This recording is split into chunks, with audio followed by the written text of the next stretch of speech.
Fala, guruzada, tudo bem? Nós estamos aqui em mais um podcast do Guru das Franquias e hoje eu tô com dois convidados aqui muito especiais. Eu até anotei aqui porque é muita coisa. Eles são empresários, empreendedores, arquiteto e especialista na parte de finanças, né?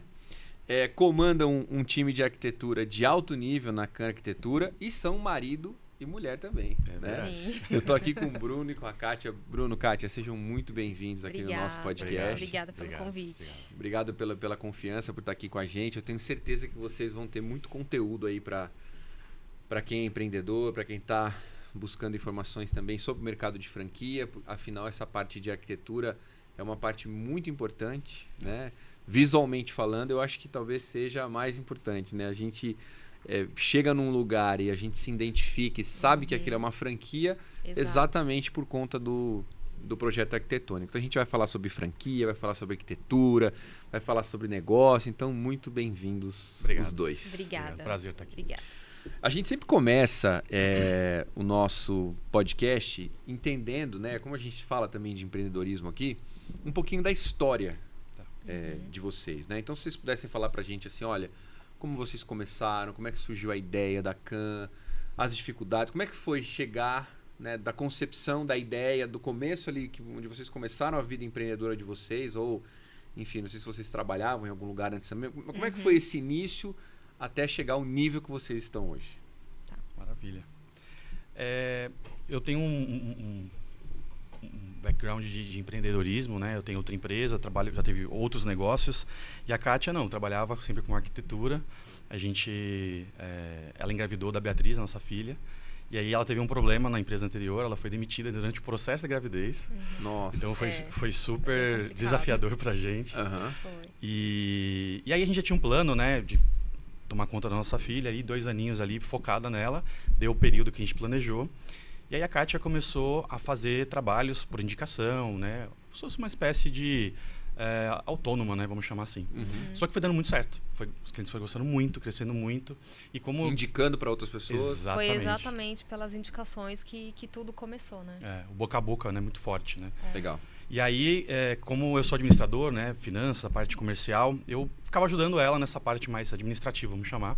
Até que um dia a gente olhou um pro outro e falou assim, acho que esse aqui é um negócio muito bom, né? Vamos virar sócios real, assim, né? Vamos para valer, né? Não só na vida pessoal, mas na vida profissional também. E aí a gente decidiu efetivamente abrir a Can Arquitetura mesmo, né? Legal. Nesse momento. Então foi uma mistura de oportunidade versus um pouquinho de necessidade naquele primeiro momento, mas estava dentro do nosso plano ainda, né? Então foi muito bom, assim, a gente cresceu muito rápido de lá para cá, né?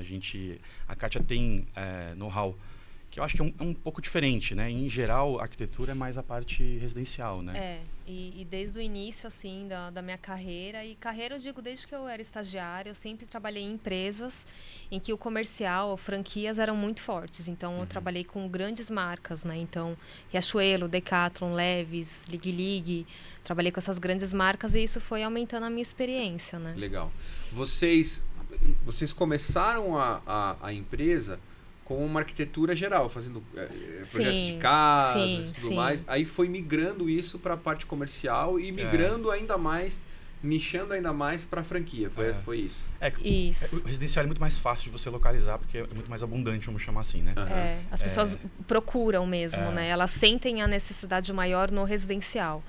No comercial, a gente sente que ainda não, mas, né, a gente está tentando mudar isso um pouco. E aí, como eu tenho... sou empresário desde os 24, eu tenho muito acesso a muitos empresários, grupos, mastermind, treinamentos, né?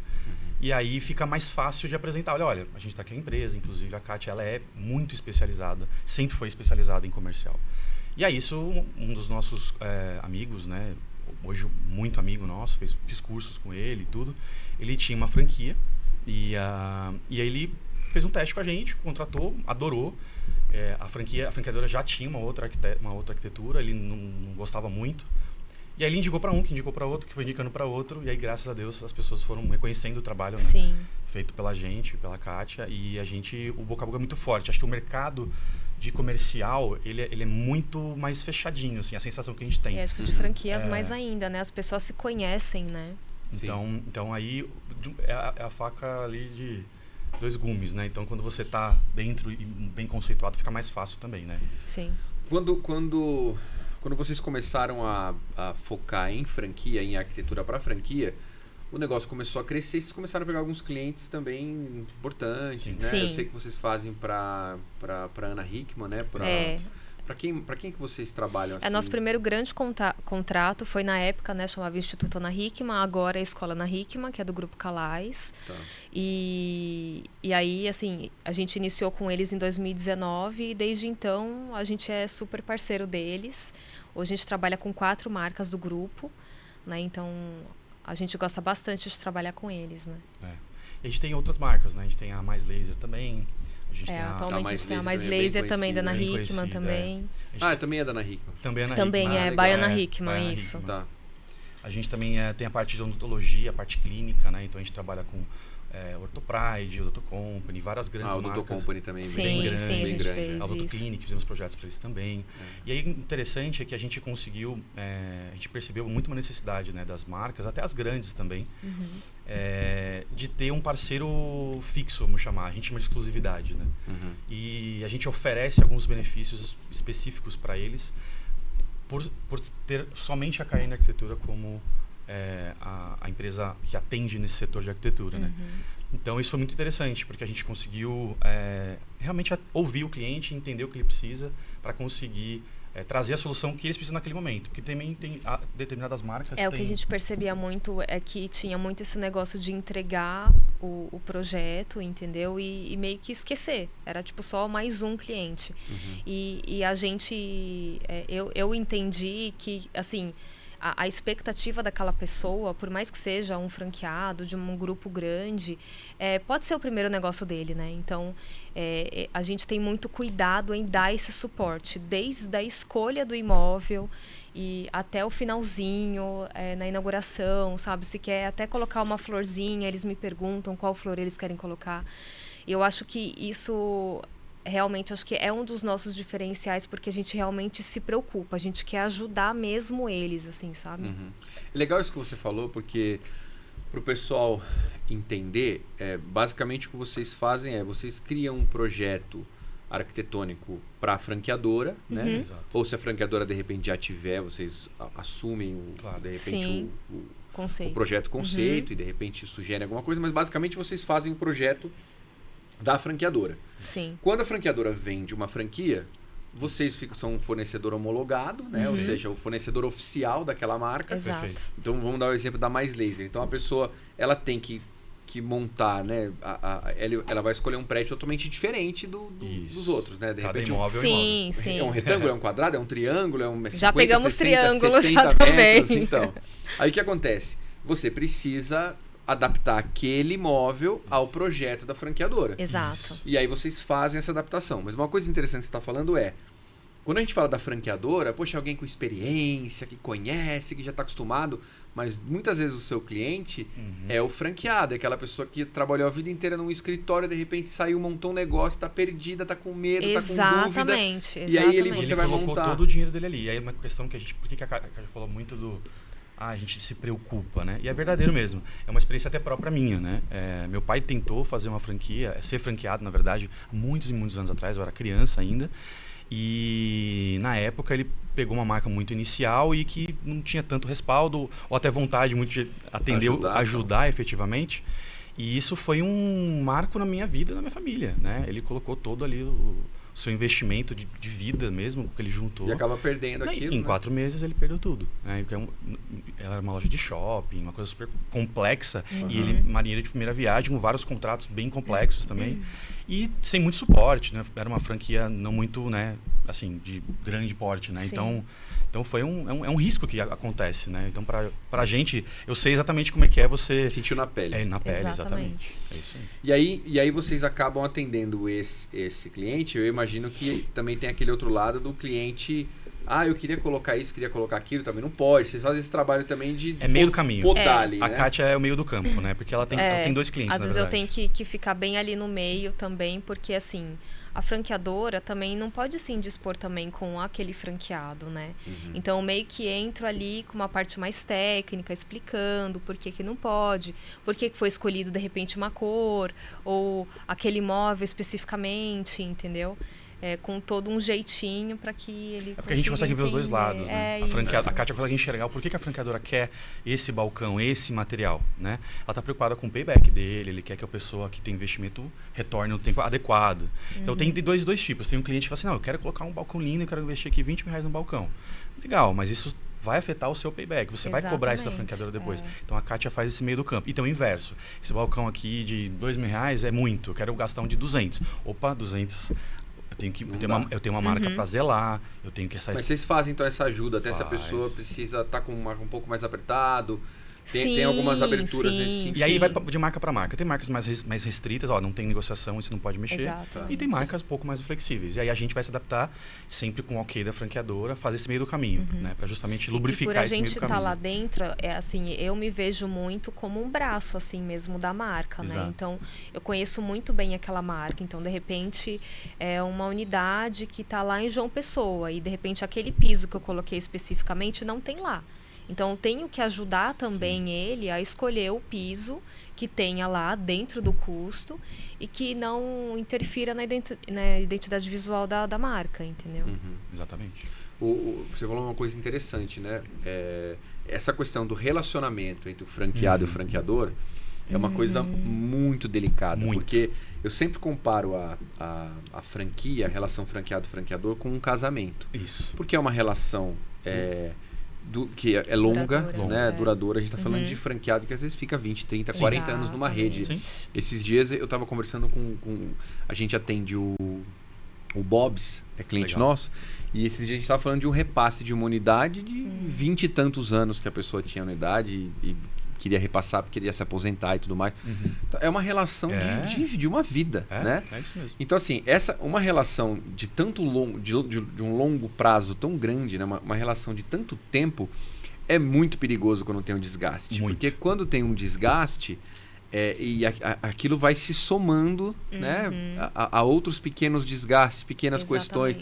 E chega um momento que a relação do franqueado do franqueador ela é praticamente quase insustentável. Né? E a gente pega muito, a gente faz gestão de conflito, a gente pega muito caso assim.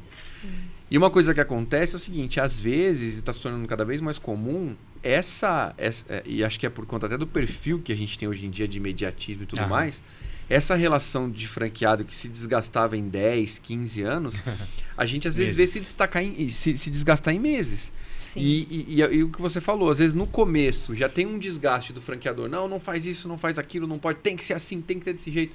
Se tem uma empresa como a de vocês no meio do caminho, para explicar com paciência, né? E tem que ter. Sem aquele calor da...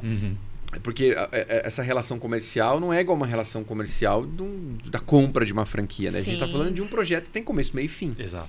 Então é uma coisa mais fácil de vocês lidarem. Então realmente é delicada muito legal a palavra. isso. Não, e é legal porque assim, é a interpretação do que o outro quer dizer, né? Então assim, quando a gente pega um franqueado e fala assim, eu quero investir mais e gastar mais nesse balcão, por exemplo, e a franqueadora vem com um não, tem interpretações sobre isso, né? Por que ele não quer? Né? Ou por que ele quer que eu gaste... Por que ele quer que eu coloque um de 5 e não um de 200? Né? Por quê? Porque ele quer que eu gaste mais e tal. E aí por detrás não tem uma maldade. Na verdade, vocês são parceiros. Você comprou, você tem que confiar nessa franqueadora. Ela está falando que esse balcão vai trazer mais cliente. Ele é mais fácil de manusear. Então, esse meio do caminho é complexo. Sim.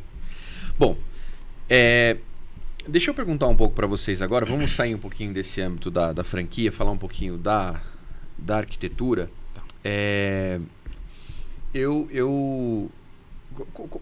Como é que funciona, né, esse negócio arquitetura, né?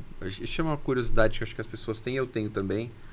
Basicamente, vocês fazem uma prestação de serviço. Sim, né? é uma prestação de serviço. A pessoa, quando se forma em arquitetura hoje, eu estava pesquisando, não sei se está correto, mas parece que o piso salarial do arquiteto está ali R$4.000, mais ou menos, mas eu pesquisei vagas ali de 2,5 até... Exatamente. Porque às vezes a pessoa está começando e tal. Acho que lembra muito um advogado, né?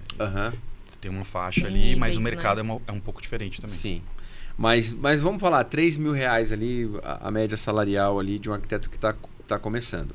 Mas os níveis, né? Então, assim, geralmente você tem ali o arquiteto que ele começa, né? Como todo mundo começa, vai galgando ali, vai ganhando experiência, vai ficando melhor naquilo que ele faz, vai ganhando mais e mais e mais e mais, como uma carreira normal. Exato. Mas acho que chega um momento que, não que há um limite, né? Para quem a gente sabe que tem... eu tenho um grande amigo meu, da família, o José Lucena.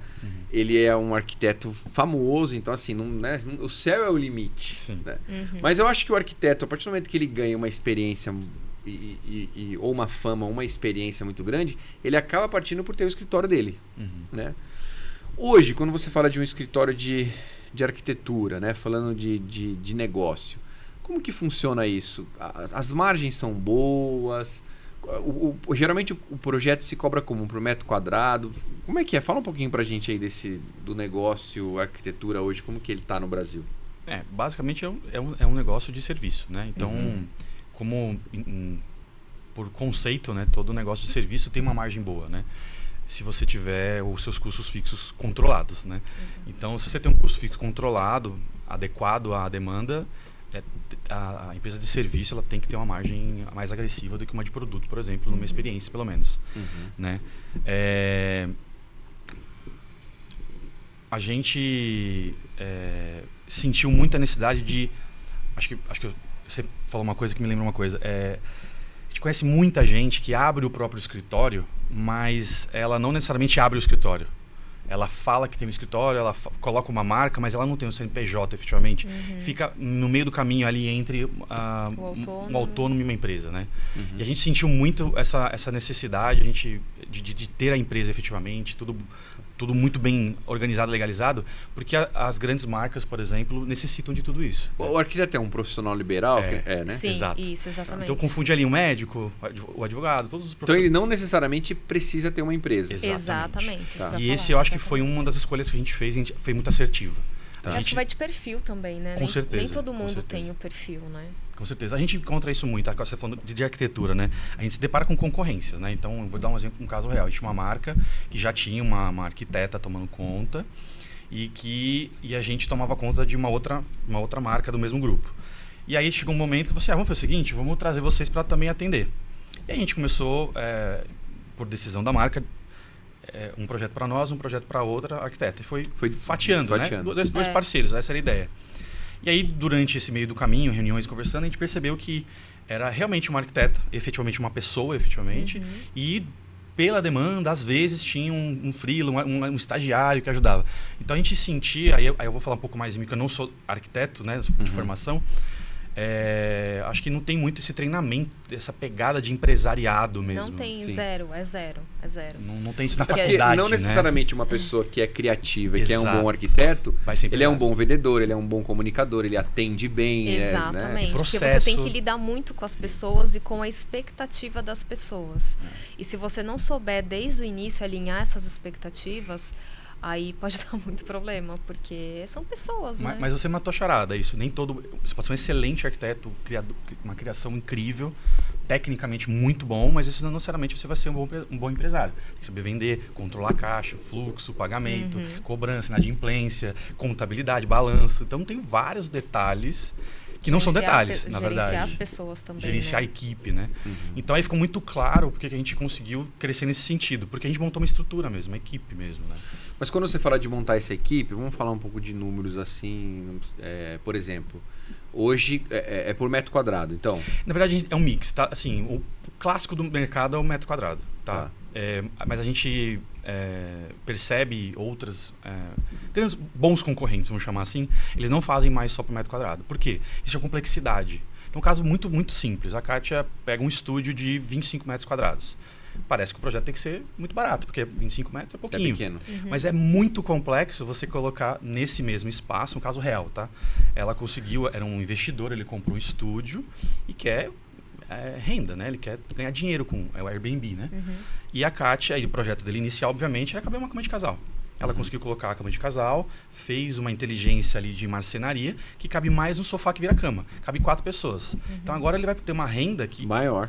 o dobro, porque ele cobrava por 2 pessoas, agora 4. Só que acaba sendo um projeto mais complexo, né? Muito mais difícil. Porque você tem que pensar em todos os detalhes, é completamente tudo planejado. Agora, outro exemplo, galpão. Pegamos o galpão, 1.200 metros quadrados. Opa, então esse projeto vai ser super... Mas é mais simples Alto. porque não tem Exatamente. tantos elementos. É um quadradão aqui é o estoque, Então, aqui é a entrada, aqui é a logística. Eu vou imaginar. É um mix de dificuldade respondendo a sua pergunta. Metro quadrado é importante, ele está dentro da conta. Mas ele não é o único fator. A complexidade é muito mais peso hoje pra gente num cálculo. Você pega, por exemplo, hoje, vem um restaurante hoje para vocês, ali com 200 lugares, um restaurante de 300 metros quadrados. Fala assim, eu vou mudar de prédio e eu quero que esse novo prédio tenha um padrão, porque eu quero depois virar franquia e tudo mais. Um projeto desse é um projeto médio, um projeto grande? Para médio para grande. grande. Hoje, ainda mais que tem a cozinha, e a cozinha já tem uma complexidade legal. também. Um projeto entendeu? desse, por exemplo, qual o investimento que essa pessoa faria? 20 mil, 10 mil, 5 mil, 50 mil? Quanto é o investimento? Desse tamanho, de mais ou menos uns 300 metros, você falou? Grande, né? 200 lugares. Isso. Vai estar variando dependendo da cozinha, do tipo de... Por exemplo, cozinha, tem fritadeira, não tem? É mais manual, é mais artesanal, vamos imaginar, né? vamos pegar aí um Almanara, por exemplo, como um exemplo. Não, aí já... Uma coisa mais chique. Quanto que a pessoa gastaria num projeto desse? Vai uns 30. Uns 30 mil. E aí, então, um projeto desse 30 mil, você faz em quanto tempo? Esse daí vai ficar um pouquinho mais para você, né? Quanto tempo aí? Quantos dias úteis a gente vai fazer isso? Uns 60? Então, é que aí entra aquela questão de novo, da franquia que a gente está muito habituado, né? Se é uma questão, se é um restaurante novo, que a gente vai ter que ainda criar toda a parte de identidade visual, que a gente vai ter que criar, de repente, um conceito mesmo arquitetônico, aí a gente precisa de um tempinho a mais. São 2 etapas. Uma você criar. Isso, vai uns 35 dias, 40 pra criar. dias. Isso. Aí mais alterações e tal, 2 meses. Porque também tem a gente faz a apresentação do projeto, aí isso também demanda a agenda do cliente, às vezes tem mais de um sócio. E o cliente muda de ideia também, né? Retorno ele também, vem com um revisão. Ele vem com um briefing, aí você monta tudo isso. Quando você apresenta, ele falou, nossa, muito legal. Agora pensando nisso, se a gente coloca... Aí ele vem com alterações, apresenta o 3D, é né? natural. Aí um projeto desse de 30 mil, por exemplo, você consegue... Tem as despesas todas do escritório e tal, mas geralmente a margem é o quê? 30%, 20%, 40%? E aí, de novo, vai variar muito em relação ao custo fixo e o prazo que você vai entregar tudo isso. Quanto mais alongar, pior a margem vai ficando, né? Tem essa também, né? Exatamente. Esse é o grande pulo do gato, na verdade, que as pessoas têm um pouco de confusão. Porque o custo se eu vou colocar uma arquiteta, porque a gente só tem arquiteta, nós não temos estagiários. Então isso também tem um custo, né? Isso tem um custo. Então, assim, tem alguns projetos que são muito grandes que eu não consigo deixar só para uma. Mas vocês têm uma meta, assim, um projeto tem que deixar pelo menos X% para o escritório. Fala bruto tem que deixar aí pelo menos uns 50, né? Bruto, né? Aí tem todo o resto, você tem que Quando pagar. você fala bruto, é porque você está pagando os profissionais, os arquitetos envolvidos. Isso, o tempo, a cadeira dele, a mesa, a água, a luz, né? Tudo você aí, tem que dos diluir. 50% que sobrou, vai ter seus custos fixos de escritório sem funcionário. Aluguel, água, telefone. Você tem que ser diluído ao longo dos outros projetos. Dos outros projetos. Poder pagar então, no final, de repente, uma margem de 30% é factível. Sim. Tá, legal.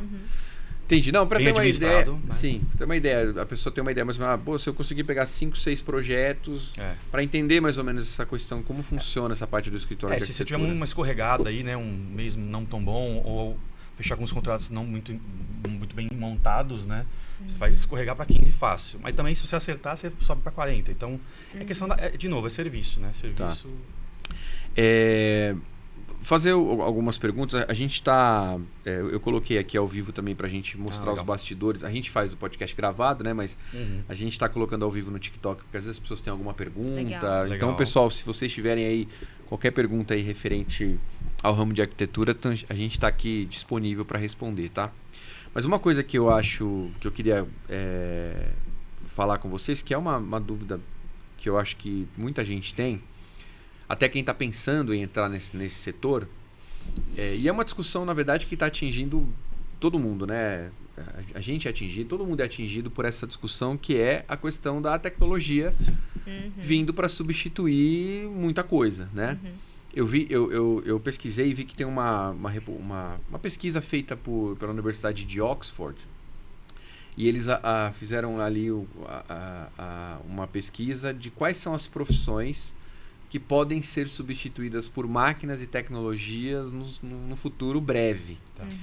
E aí eles analisaram 700 profissões que podem acabar por conta da tecnologia. Estamos falando de Oxford. E nessa lista de 700, o número 78 é arquitetura. O que você me fala disso? Né? Porque a gente está vendo chat GPT, as tecnologias fazem coisas que a gente... Né, é muito louco assim, que a tecnologia está fazendo. Mas eu não sei, eu nunca vi até hoje uma tecnologia que tenha criatividade. Né? E, de novo, não só a criatividade, a questão do tato com as pessoas, né? Você tem ali... Quando você entra num projeto, por exemplo, residencial, você tem que conhecer a família, entendeu? Então, quando a gente começa um projeto residencial, eu sei o nome de todo mundo, eu sei a idade, eu sei o que cada um faz. E o nome do cachorro, o nome do cachorro, a gente coloca até os cachorros nos 3D, projetos. Né? Ela coloca lá o cachorro. É. O Zico tá ali no canto, Exato. Né? Cachorrinho. Ele gosta de fazer churrasco, não gosta, tem todo um... Exatamente. Então, ele gosta de receber muita gente, não gosta. Então, se ele gosta de receber muita gente, a gente tem que deixar um espaço maior. Teve um cliente que era gamer, né? Ele quis ter um espaço dele, né? Então, ele tinha E eu imagino que o chat GPT não consiga fazer isso, consiga ter esse tato, né? Assim, o que eu acho? Assim, a parte... Quando você olha superficialmente, dá até um medinho ali. Você olha, dá aquele... O que vai acontecer agora, né? Que eu vou lá, eu coloco lá, ponho uma foto padrão, ele bola alguma coisa, troca o tapete, muda ali a colcha, troca a luminária, né? Isso sem dúvida. Acho que o segredo é que isso, na verdade, vai ser um aliado, né? Você tem que ser inteligente e perceber que as coisas estão mudando.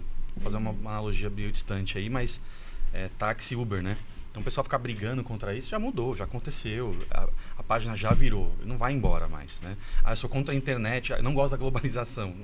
Já foi, então acho que na minha visão, semelhante a isso. É entender que é uma ferramenta que você pode melhorar usando com processos inteligentes, encurtar algumas etapas que são mais braçais, vamos chamar assim. Que é o que a gente está fazendo, né? A gente está sempre investindo em novas tecnologias lá no escritório, exatamente para ajudar a gente a conseguir atender melhor, né, os clientes. Né? A gente trabalha muito com ferramenta e tudo. Então, mas respondendo a sua pergunta, eu acho que vai ser uma ferramenta de melhorar o processo. Acho que substituição só se você for num nível muito superficial e simples, né? Eu acho que esse é um ponto que você falou agora, que é o ponto que talvez seja a linha que eu... Uma coisa mais básica, se diz assim. A minha linha de pensamento ela vai mais nessa forma. Eu acho que a tecnologia em alguns setores, como o de vocês, por exemplo, talvez o que ele vai fazer é que qualquer negócio, você tem aqui na ponta o cliente, que é aquele cliente que tem pouco poder aquisitivo, né? Ou, na verdade, não só o pouco poder aquisitivo, mas ele também tem uma demanda mais simples, ou ele tem ele é muito menos exigente. Isso, uma pegada faça você mesmo, talvez. Isso, um do it yourself, exatamente. E do outro lado, você tem um cliente que ele quer exclusividade, que ele quer atendimento, que ele quer aquela questão do VIP, né? Então, o que eu acho que a tecnologia vai fazer um pouco é isso. Eu acho que a tecnologia ela vai sugar um pouco dessa base de clientes. Vai entregar para quem antes não tinha nem acesso. Exato, porque eu fico pensando assim, você pega uma pessoa, por exemplo, que não tem nada, né? Ou seja, não tem... eu vou dar um exemplo que eu vivi esses dias, tá? A minha namorada quis decorar o quarto dela. Parte mais design interior. Ela pegou um aplicativo, ela tirou foto das paredes, o aplicativo, de repente, criou o quarto... Blá, blá, blá.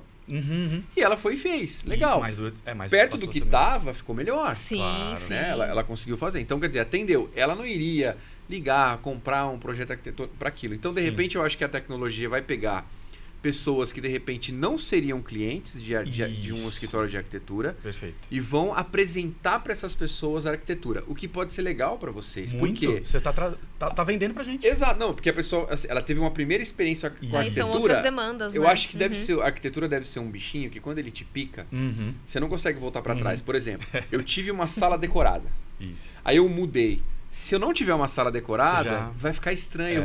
Se acostuma. Eu vou sentir falta, se acostuma. Então, de repente, a tecnologia vai trazer para vocês clientes que, de repente, não seriam clientes e se tornam clientes porque tiveram uma primeira experiência com a ferramenta.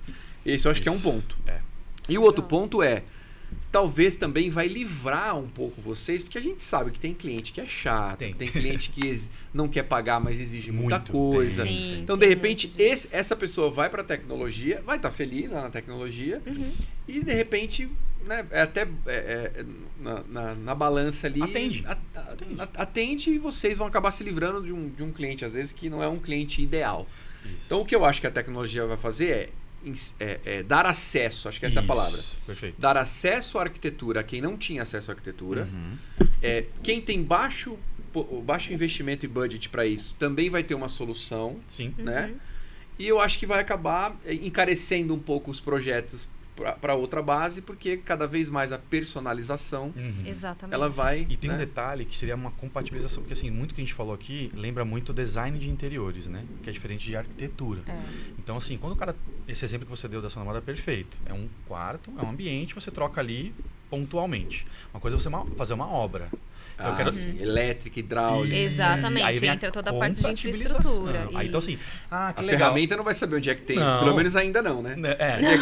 Daqui a pouco você pega o celular, ela já mostra tal cano. Mas ainda assim, acho muito distante, porque depois disso tem que trazer a execução disso, né? Então, cara, que legal, vai ficar muito melhor se eu colocar aquele armário e a TV ali. Mas ali não tem nem energia, nem passa o cabo da net, né? Não pode... E aí? Aí o prestador de serviço vai chegar lá e ele vai querer saber Ele vai colocar a TV lá. Agora, o projeto se tem o ponto executivo, ou não, sim, ele vem daí. Então, assim, é o que você falou, é uma parte mais superficial, mais inicial, vai atender, vai trazer e acho que de uma certa forma vai simples, vender. Né? Tipo cor de parede. Se pegar uma pessoa mais luminária. exigente, que quer ir nessa linha, ela vai bater nessa próxima etapa, né? Eu vou reformar um apartamento inteiro usando a inteligência artificial. Legal, ela vai fazer, vai ficar bonito. Aí na hora de ele executar, mas onde eu quebro? Aqui é coluna, é estrutural, não é? Não tem energia. É 110 na 220.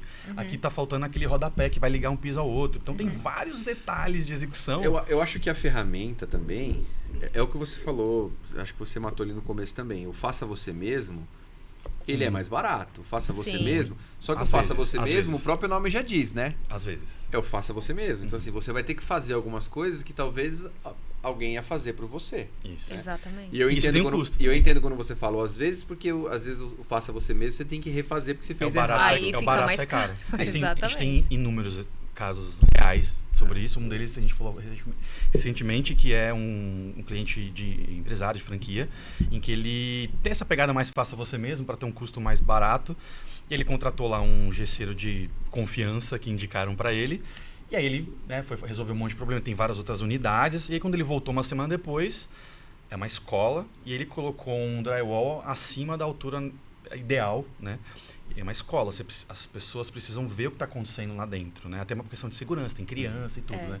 E aí, eu sou baixinha, a pegava Kátia aqui, era assim, era mais alto ver. que a Kátia, né? Então, tá errado. Aí ele olhou e falou, eu não tenho como inaugurar uma escola com um drywall em que a Kátia, quando passa por fora, não consegue visualizar.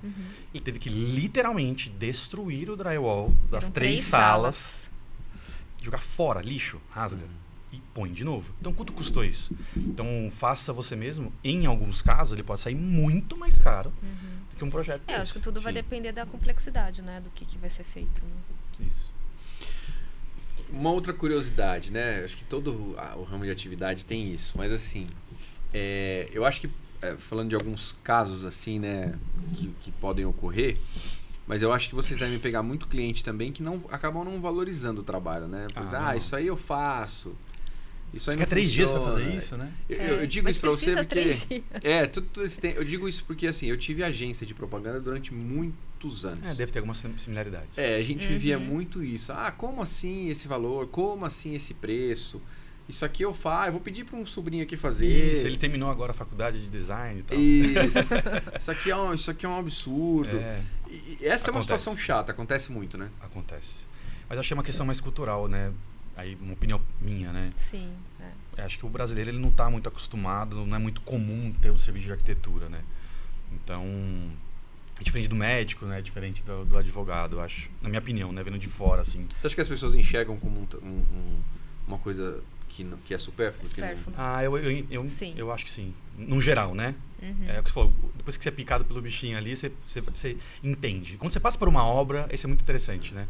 Você já teve obra com arquiteto, sem arquiteto? É um serviço elitizado, então, ainda. Eu não acho que mas acho que muita gente vê isso sim. Eu acho que não mais, tá? E aí é muito frequente. A gente encontra concorrentes que fazem projetos por R$1.000. Você acha? Mas não vai te entregar. Mas na verdade, acho que esse concorrente, ele tá usando a tecnologia. É. E tá fazendo aquele bota aqui, bota aqui, tem muito né? know-how também, o que acontece, por exemplo, know-how. lojas de imóveis planejados. Eles conseguem fazer uma cozinha, por exemplo. Entendeu? Geralmente eles fazem na hora. Isso. É isso. E aí já teve várias pessoas que questionaram. E, inclusive, a gente teve um casal que eles já tinham contratado uma empresa bem famosa, inclusive, de imóveis planejados. E aí, quando eles foram executar, só tinha os móveis. Como é que faz? Iluminação, que cor que vai pintar a parede, os pontos de elétrica, os pontos de hidráulica. 220, o 110. E aí, eles me contrataram.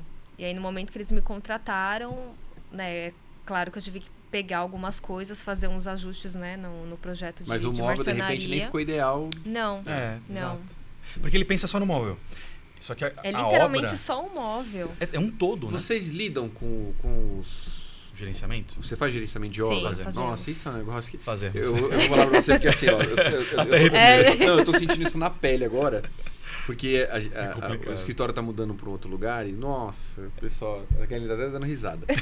Meu Deus do céu. Cara, é uma loucura. Você gerenciar um a mão de obra é bem complexo. Eu até falei, eu não vou construir uma casa assim. Eu tinha essa vontade, eu não tenho mais, acabou. Então, isso é uma coisa que agora, já que a gente tá dando risada, né? A Kátia é arquiteta, ela quer, né, de vira e mexe, ela fala, vamos comprar isso aqui, vamos investir, vamos reformar. E eu falo, Deus me livre, eu não quero nem passar perto disso. Porque assim, a gente já lida isso no dia a dia, a gente faz isso pros clientes, porque é muito complicado, gente. Essa é o dia a dia de vocês. É o dia a dia. Nossa. É o dia a dia. Eu falei assim, eu tô com um sonho, eu mudei o sonho, eu tô mais próximo do seu. Eu vou quando eu escolher aquela casa lá, ela vai estar pronta, né? Exatamente. Ela não quer, eu vou fazer minha casa. Eu falei, putz, aí a gente fica nesse... Eu entendo, faz todo sentido, né? Ela lida isso com todos os dias, vamos fazer também. Mas é muito complexo. Mas a gente faz gerenciamento, sim. E de novo, perfis também, né? Então, focando mais na parte comercial, ainda mais o franquia, quando o cara tem mais de uma loja, aí ele entende a necessidade de você ter alguém fazendo isso pra você. Uma coisa que você falou, uma coisa interessante agora, né? Falando, ela quer fazer, porque é a minha casa, quer que tenha a minha cara. Deve ser uma dificuldade muito grande isso também, né? Porque é muito. Eu fico pensando, a gente sabe disso, que nem todo mundo tem bom gosto. Exato. Né? Ela sofre bastante. Bom gosto é um negócio que... É difícil. Então, assim, como é que faz isso? Porque, assim, o cliente... Às vezes você pega uma casa, você deixa aquele projeto maravilhoso e tal. Primeiro, tem que lidar com aquelas ideias malucas que você fala, como é que eu vou encaixar essa... Eu quero um clássico mais moderno. Como é que eu vou encaixar esse tapete de onça aqui na sala, né? Como é que eu vou colocar isso aqui? Exato. Como é que eu vou colocar, tá tudo branco, como é que eu vou colocar essa peça amarela? Como é que eu vou fazer, né? E aí, às vezes o cliente olha, não, eu quero assim. Chega uma hora que vocês desistem, fala assim, ele quer assim, tem, eu porque vou fazer. Querendo ou não, no caso de casa, é a casa da pessoa, entendeu? Gosto, né? É o gosto. Então, eu vou ter que pegar o tapete de onça e vou ter que encontrar outros elementos para dar uma quebrada nesse negócio, entendeu? E aí, vocês não colocam no portfólio. Isso é interessantíssimo, assim, porque a gente escuta de tudo, né? E aí, como você perguntou especificamente sobre isso, o cliente começa, não, eu quero isso, eu quero assim, eu quero assado, né? Maravilha. Aí você entrega o projeto, aí o cara fala, é isso, você conseguiu, que é raro também. Porque uma dificuldade que a Kátia tem, que a arquitetura, que a criação tem, você tá visualizando a sua casa aí. Tá dentro da sua cabeça. Aí você precisa explicar para ela. E ela precisa entender isso e conseguir ter a criatividade de colocar isso no papel e te mostrar. Deve ter muito bloqueio criativo também nesse sentido, ou não? Não, porque... Tem muitas referências também. A gente sempre pede algumas referências. Vou dar um exemplo bem simples. A gente fez um projeto de uma sala. E aí, ali no meio do briefing, a gente ainda não perguntava se tinha alguma cor que eles não gostassem. E aí, no caso, eles não gostavam de verde. Os dois, era um casal, eles não gostavam de verde de jeito nenhum. E aí a gente acabou, não sei se foi uma manta que a gente colocou, se foi o sofá, a gente colocou algum elemento verde. Eles odiaram o projeto inteiro por causa do verde. Isso acontece. E é o sonho, você mexe no caso residencial, você mexe muito com o sonho, né? E se você não entendeu o que está ali na cabeça do Fred, parece que você é uma péssima arquiteta, mas na verdade foi explicado, mas tudo bem, vamos supor que você acertou. Né? Então é exato. Aí o cara fala, nossa, é isso que eu queria, a Kátia entendeu. Vamos fazer orçamento. Aí fica 600 mil, né? Não, mas eu não tenho como pagar isso, eu tenho 190. Falei, então, todos esses pontos que você questionou, tem essa questão, né? Isso também. Porque assim, ele tem um gosto lindo, mas ele não quer desembolsar para poder ter tudo isso. Aí você vai cortar, então corta isso, corta, e aí a entrega final vai estar bem distante do que foi projetado. Porque o briefing que ele passou era tudo aquilo, né? Então, cara, vocês são heróis. É. Nossa, é muita coisa. São muitos elementos, né? São muitos elementos. E é o gosto da pessoa, o investimento que ela sonho, tem. Expectativa. Sonho. É difícil você conseguir Muito superar difícil. A expectativa da pessoa. E quando você tem todos esses quesitos. Né? Exatamente. E quando você tem duas expectativas, que são, ou três, né? Que é marido, mulher e filho. Nossa. Então assim, não, isso aqui tá muito antigo, muito antiquado. Não, mas tá lindo, eu gosto do clássico. Não, mas eu gosto do... Né? E aí você tem uma casa que a sala é moderna, o quarto é clássico, né? Tem casal que começa a discutir, assim, na minha frente, tem que esperar acabar a discussão pra gente continuar. É complexo. Nossa, é muita coisa que a gente nem pensa, nem imagina que tem. É o dia a dia. Falando, quem são as referências de vocês hoje, quando você fala assim, ou acho que mais da Kátia em relação à arquitetura? Olha, eu gosto muito da Doma Arquitetura, porque eu acho que ela tem umas ideias, assim, muito criativas e não dá muito aquela viajada, assim, sabe? Mas em relação a profissionais, assim, porque assim, quando a gente fala de arquitetura, nós que não somos do ramo de arquitetura, a gente fala de arquitetura hoje no Brasil, a gente pensa no Niemeyer, né? Que fez, né? A gente fez coisas importantíssimas no Brasil e tal. Sim. Quem são os nomes hoje no Brasil quando você fala de arquitetura? Assim, as pessoas isso foi uma coisa interessante. A gente fez o planejamento estratégico, né, da empresa. Né? Passamos por um processo de 8 meses para poder estruturar a empresa com muito foco em velocidade, né? Hoje você falou imediatismo, você não pode demorar para entregar. E durante esse processo, uma das partes fazia lá o SWOT, né? As forças, as fraquezas, tudo, né? A concorrência, as ameaças e tudo. E tem uma parte que é do benchmark, você tem que entender ali quem são os players e tal, né? A gente teve bastante dificuldade de encontrar, aí do ponto de vista mais negócio agora eu tô falando, né? Escritórios que tem esse posicionamento muito que a gente tem como objetivo, né? Foi uma dificuldade que a gente, junto com a consultoria, teve de encontrar. Interessante isso. Isso é ruim, porque a gente não tem uma base, né? Você não ter um benchmark é bom e ruim, né? Porque assim, então parece que eu estou entrando num mercado que não é tão explorado, será que é isso? Mas não é bem isso, na verdade. É porque realmente não tem alguém a gente não achou ninguém... Não encontramos, na verdade. A gente não encontrou. Quando você fala, por exemplo, medicina, sincero. você vai pegar uma especialidade, você tem um nome no Brasil, 2, 3, que fala assim, esses caras aqui são... Exato. Eles são os pelés desse segmento e tal. Mas acho que referência, mas né? em questão de referência, assim, de pessoas na arquitetura, eu acho que depende muito do gosto pessoal também da pessoa, Se entendeu? Se identificar, exatamente. Mas não tem hoje, então, assim, uma pessoa, o Neymar da arquitetura hoje, que é aquela pessoa que vai ver esse cara aqui cobra milhões porque ele é o Picasso do negócio. Eu não conheço. É a KN tem que ser a gente. Vamos chegar lá. Legal. Pessoal, já pra gente... passou rápido o tempo, né? Pra gente partir pro encerramento. Duas coisas, na verdade. Até se vocês quiserem se dividir para falar, mas eu queria que vocês falassem um pouco sobre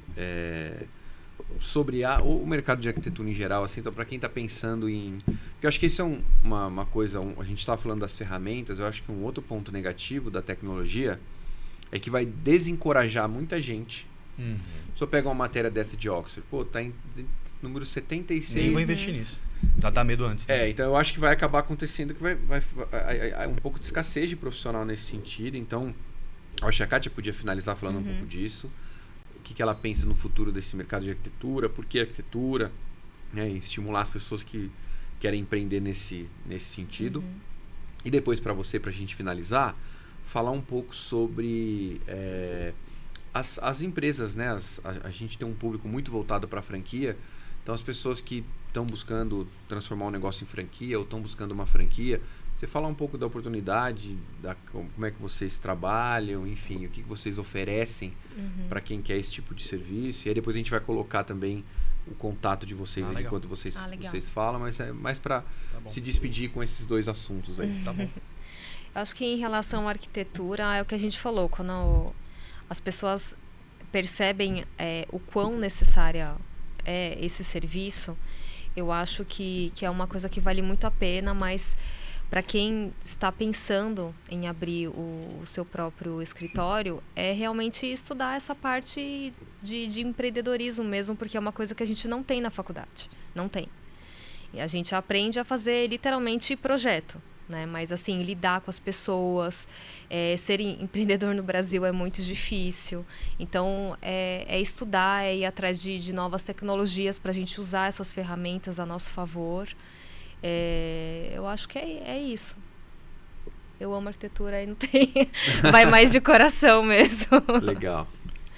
Acho que o mercado, isso que ela falou é muito nítido, assim. Como ela fez arquitetura, muitos amigos e amigas são arquitetos, né? E aí quando a gente até comenta algumas coisas, estamos fazendo isso, vamos montar assim, o pessoal fica até meio, como assim? Eles realmente não conseguem enxergar algumas coisas que tem a ver com negócio, né? E aí uma opinião mais minha também dá uma sensação que o processo de educação, né, na faculdade de arquitetura é uma questão muito ligada ao artista. É isso, a né? criação. A criação. Né? E aí eu sinto resquícios dos tipo assim, vender, eu não preciso vender o meu projeto, sabe? Então você tem que amar vendas, entendeu? Você tem que querer vender. É um bloqueio que eu tinha muito no começo. Assim. Vender. Muito. Eu tava falando isso pro meu filho, assim, meu filho do meio, eu coloquei o mais velho para trabalhar comigo quando ele estava ali na pré-adolescência, e agora meu filho do meio tá trabalhando... Legal. Tá até ali, né? Tá trabalhando comigo também. E eu tava falando isso pra ele ontem. Eu falei assim, porque você me colocou pra aprender aqui a parte de venda, né? Eu falei, porque independente do que você fizer na sua vida, tudo é venda. Tudo você vai ter que se vender, você vai ter que... Venda é isso. É a base de tudo. E tem esse tabu, né? A gente fez muitos cursos, né, muitos mastermind que a gente participou pra gente quebrar algumas crenças, vamos chamar assim, contra as vendas, né? E então, assim, essa dica que a Kátia mencionou é muito importante para quem é arquiteto, né? Tem que entender que você precisa vender o seu projeto. Mas ele é lindo, o cliente tem que perceber, eu sinto muito isso, sabe? Ele tem que perceber o quão lindo ficou. Legal, mas se você está mostrando para ele que isso é uma coisa... Tem que vender, na verdade, o projeto que você está apresentando. Não é só apresentar como é lindo, maravilhoso. Você tem que vender aquilo para o cliente o tempo todo. Vou dar um ponto real, uma experiência real. O cliente, imediatismo, você mencionou aqui algumas 2 vezes já. O cara quer, não, e aí, chegou, me manda por... Não, mas vamos marcar uma reunião, eu quero te mostrar o projeto. Não, mas não dá tempo de ter reunião, não sei o que, meu filho, tô viajando. Me manda por WhatsApp mesmo, um PDF, que eu já vou olhar aqui, o cara tá no trânsito, pegando um avião e vendo um projeto. Aí o cara não bate o olho ali, ele não entendeu, ele não sabe o porquê que a Kátia escolheu o sofá ali. Ele não sabe por que a TV tá lá. E aí, ele fala, não, mas nossa, ficou horrível isso aqui. Não, eu tava imaginando pra lá, lembra que a gente conversou que eu queria assim? Aí hoje a gente tem um processo. E às vezes acontece isso durante a execução da obra. Nossa, mas eu não sabia que a lava-louça ia ficar aqui. E o cliente aprovou o layout, aprovou o anteprojeto, aprovou o 3D. A gente faz a apresentação hoje, mesmo assim. É um processo. A gente não entrega mais o projeto, nenhuma etapa do projeto, principalmente os residenciais, né? Para um cliente que não tem tempo para poder ver o projeto dele. Por quê? Ela precisa explicar. Eu fiz isso porque toda a elétrica está aqui. Se eu colocar para cá, do jeito que você falou, você vai gastar tranquilamente R$20 mil de elétrica. Vai arrancar toda ela, jogar fora, passar toda uma fiação nova. Então, eu estou fazendo isso para você economizar de 15 a 20 mil reais. Aí o cliente fala, opa, legal, ficou bonito e eu vou economizar 15 mil reais. Se você não faz essa apresentação, ele acha que a Kátia quis fazer má vontade. Eu joguei para lá porque era mais fácil para ela. Tem todo um porquê. Ou para ficar mais bonito, que é o que a gente ouve muito. Então, por que a gente deu esse exemplo? Venda. Ela está vendendo o que ela projetou. Então, você falou, tudo é venda. Todos os momentos. Mas eu já vendi, ele já pagou. Eu estou só entregando. Não.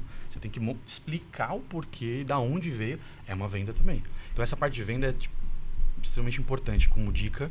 E agora, pensando um pouco de negócio, você tem que entender de empreendedorismo. Então, Brasil, né? Então, por exemplo, a taxa Selic impacta diretamente o nosso negócio. Né? Então, quando a gente pegou aquela onda de 2% ao ano, choveu franquia. A gente fez mais de 100 lojas para uma única marca num ano só, em 12 meses. A taxa sobe, existe um período para as pessoas se readaptarem. Depois volta de novo, é cíclico, né? Vai acontecer. Sim. Mas e aí? Faz 1 ano e meio já dessa brincadeira. Você tem que estar ciente disso. Então, quando você vira empresário, você tem que estar ligado um pouco no fora um pouquinho não só onde só o seu trabalho, né? Mas o que está acontecendo ao redor também. Sem dúvida. Né? Legal. Pessoal, bom, queria agradecer demais a presença de vocês. Foi muito bom o papo. Legal que eu aprendi muita coisa que eu não sabia desse segmento. A gente tem uma relação também de parceria, né? Sim, E eu vou olhar com outros olhos também agora, quando eu for pedir desconto para vocês. Então, valeu a pena. Valeu a pena já vindo. Obrigado também, é um prazer estar aqui com você, foi muito bom. É legal sempre explicar esse outro lado, né? Você mencionou em alguns pontos que o pessoal dá valor ao trabalho de vocês, né? Porque ele sempre quer o descontinho, quer alguma coisinha. E acho que o desconto não tem problema, mas assim, a gente pega muito casos assim, né? Sei lá, a gente projetou, esse projeto é 15, o cara fala, pago 2. Nossa, então, peraí. Tem uma... Muito distante, né? Uma coisa é você dar R$1.000 de desconto, 500, 2.000, né?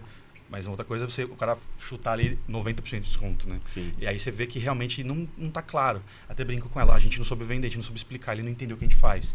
Senão ele jamais faria uma proposta dessa. Sem entendeu? dúvida. Né? Maravilha, pessoal. Obrigado demais. Obrigado a vocês todos que acompanharam a gente aqui no podcast. Semana que vem tem mais.